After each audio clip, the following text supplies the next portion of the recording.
Assalamualaikum warahmatullahi wabarakatuh. Senang sekali bertemu kalian kembali ya. Kali ini kita akan membahas kisi-kisi PAT kelas 11 ya, biologi part 2. Dimulai dari soal nomor 11 sampai nomor 20 ya. Langsung saja untuk kisi-kisi nomor 11 ya. Peserta didik menyebutkan fungsi hati dengan tepat ya. Fungsi hati. Nah, ini saya tampilkan bagian organ hati ya. Fungsi dari hati itu sendiri apa ya? Itu sudah ya, merupakan tempat simpanan tenaga, vitamin dan mineral, terus memusnahkan bahan toksin yang tidak diperlukan oleh tubuh ya, detox, sebagai penawar racun dan sebagainya ya.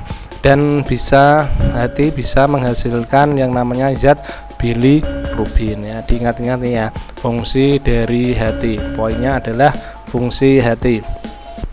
Selanjutnya kisi-kisi di nomor 12. Disajikan hasil praktikum mengenai uji urin. Peserta didik menentukan kasus yang tepat berkaitan dengan hasil uji urin tersebut ya. Urin pada manusia jika mengalami gangguan atau terkena penyakit itu nanti bisa urinnya ada kandungan glukosa atau kandungan protein ya. Nah, untuk itu ada kaitannya dengan uji zat makanan ya.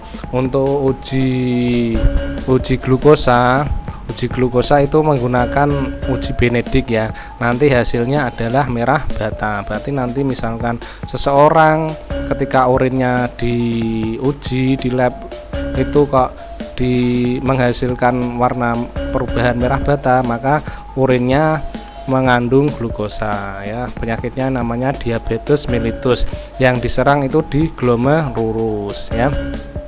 Nah, yang kedua, jika urin manusia mengandung protein ya, itu diuji dengan yang namanya biuret, uji biuret ya. Perubahan warnanya itu nanti menjadi ungu. Nah, berarti itu mengalami gangguan di organ ginjal yang tubulus contortus proximal ya. Ini ya kaitannya, kalian itu mampu menjelaskan atau menganalisis urin pada manusia yang mengalami gangguan atau terkena penyakit ya. Kalau urin manusia mengandung glukosa itu berarti nanti ujinya menggunakan Benedict, perubahan warnanya adalah merah bata. Kalau yang diserang berarti itu adalah glomerulus ya, mengalami kerusakan atau penyakit di glomerulus. Terus untuk uji protein atau urin manusia yang mengandung protein itu ujinya namanya nanti adalah biuret ya, perubahan warnanya ungu ya. Organ yang diserang adalah tubulus contortus proximal ya. Oke, selanjutnya di nomor 13, disajikan gambar organ kulit. Peserta didik menyebutkan nama yang tepat dari nomor yang ditunjuk ya. Bagian-bagian dari kulit ini saya tampilkan ya. Ada apa saja di kulit ya, banyak sekali ya. Ini nanti bisa dipelajari lagi. Nah, misalkan contoh soalnya adalah ditampilkan organ kulit ya. Itu diberi tunjuk 1, 2, 3, 4, 5. Dan nanti misalkan disuruh menyebutkan yang ditunjuk nomor berapakah kulit yang berfungsi sebagai alat ekskresi ya. Nah, berarti yang apa? Untuk kulit yang berfungsi untuk alat ekskresi adalah kelenjar keringat ya, itu ya. Diingat-ingat, ada kelenjar keringat itu ditunjuk gambarnya yang bagaimana. Nah, itu dipelajari ya. Ini sudah saya tampilkan gambarnya, nanti dipelajari lagi di bukunya atau lewat video ini. Di gambar-gambar video ini kan sudah ada. Selanjutnya di nomor 14, kisi-kisinya yaitu disajikan nama-nama penyakit yang berhubungan dengan organ ekskresi. Peserta didik menyebutkan penyakit yang berkaitan dengan sistem ekskresi ya. Di sistem ekskresi ya, diingat-ingat, untuk sistem ekskresi itu kan ada kulit, terus ginjal, terus paru-paru, hati ya. Nah, itu nanti penyakit-penyakit yang di situ ada apa saja yang menyerang di organ-organ ekskresi ya. Contohnya misalkan di paru-paru, berarti apa penyakitnya ya. Ini saya contohkan yang menyerang pada ginjal ya. Ginjal itu contohnya adalah nefritis. Nefritis itu radang pada nefron ya. Nah, ini ada ginjal, gambarnya ya, ada ginjal normal, terus ada ginjal yang terkena radang ya, gambarnya di sebelahnya itu radang. Terus kemudian penyakit yang menyerang pada ginjal itu adalah diabetes insipidus atau Beceren ya, sering buang air kecil ya. Itu disebabkan oleh kekurangan hormon ADH, antidiuretik hormon ya. Itu diingat-ingat ya, penyakit yang menyerang pada ginjal itu contohnya yang saya contohkan ada nefritis dan diabetes insipidus. Meskipun nanti ada diabetes mellitus. Diabetes mellitus itu apa? Kencing manis ya, itu ada. Terus ada albuminaria, itu kencing yang mengandung protein ya. Ini ya, dipelajari penyakit-penyakit yang menyerang pada organ ekskresi, terutamanya di ginjal tadi ya, nefritis sama diabetes insipidus ya.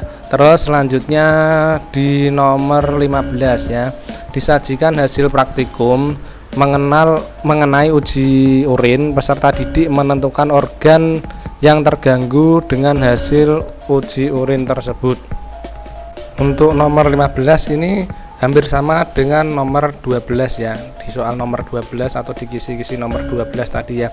Nah, ini kalian disajikan tentang uji urin ya. Tadi uji urin kan ada dua ya, mengandung glukosa dan mengandung protein. Kalau untuk yang diserang pada yang mengandung gula, diabetes mellitus itu di glomerulus ya. Kalau yang diserang di tubulus contortus proximal, berarti itu urinnya nanti masih mengandung protein. Itu ya, diingat-ingat ya. Ini hampir sama di nomor 12. Pokoknya poinnya adalah penyakit pada ginjal yang nanti urinnya ketika kencing itu masih mengandung gula dan mengandung protein. Poinnya itu ya. Kalau di mengandung gula, ujinya namanya Benedict, terus warnanya perubahannya adalah merah bata. Kalau mengandung protein, ujinya namanya Biuret, warnanya adalah ungu. Itu ya. Terus yang diserang kalau kencing manis atau diabetes mellitus itu yang diserang glomerulus. Kalau yang kencing mengandung protein atau albuminaria penyakitnya itu yang diserang adalah tubulus contortus proximal. Itu poinnya ya di nomor 15. Selanjutnya kisi-kisi di nomor 16. Disajikan beberapa sistem organ pada manusia. Peserta didik mengelompokkan organ yang termasuk sistem regulasi atau sistem koordinasi ya. Itu ada apa saja? Ya, sistem saraf, terus sistem hormon dan sistem indera. Itu yang termasuk pada sistem regulasi atau sistem koordinasi ya. Mudah sekali ya, ini diingat-ingat. Terus untuk nomor 17 kisi-kisinya adalah disajikan gambar sel saraf. Peserta didik menyebutkan bagian secara urut ya.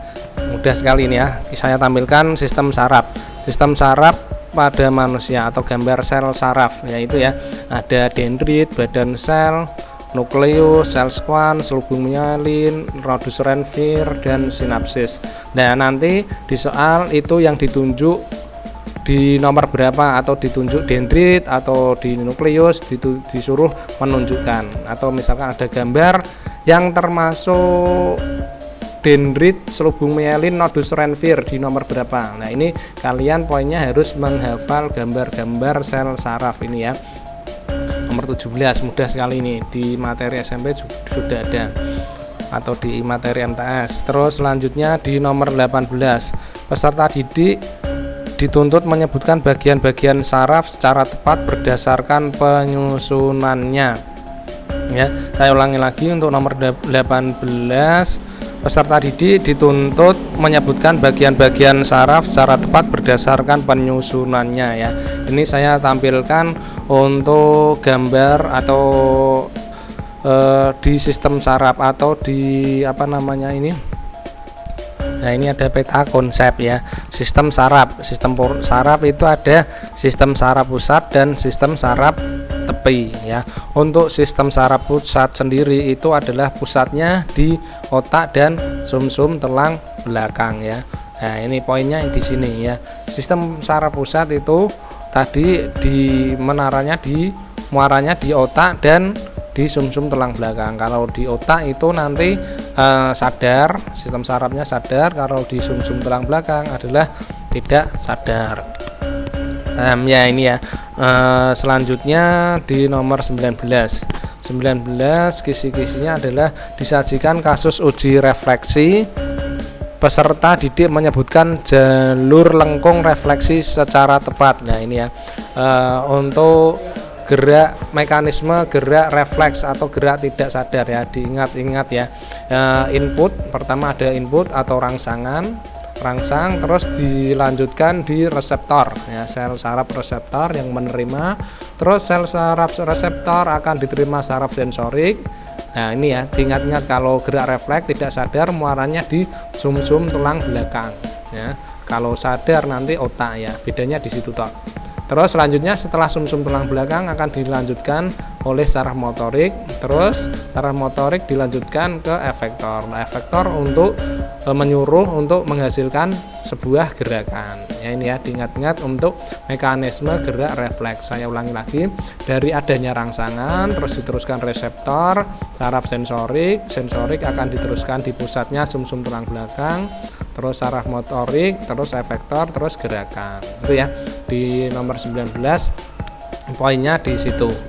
Terus selanjutnya di nomor 20 disajikan kasus uji rangsang atau impuls. Peserta didik menentukan jalannya impuls secara tepat. Ya, ini hampir sama di nomor 19 ya. Sama-sama disuruh untuk menentukan jalannya impuls ya, dari rangsangan sampai ke gerakan. Nah, untuk di nomor 19 tadi gerak sadar, kalau yang di gerak tidak sadar, kalau yang di poin di nomor 20 ini adalah gerakannya adalah gerak sadar ya. Nah, hampir sama tadi ya, cuman diubah di pusatnya ya. Kalau tadi sumsum tulang belakang, di sini adalah di nomor 20 adalah otak ya. Saya bacakan ini gambarnya.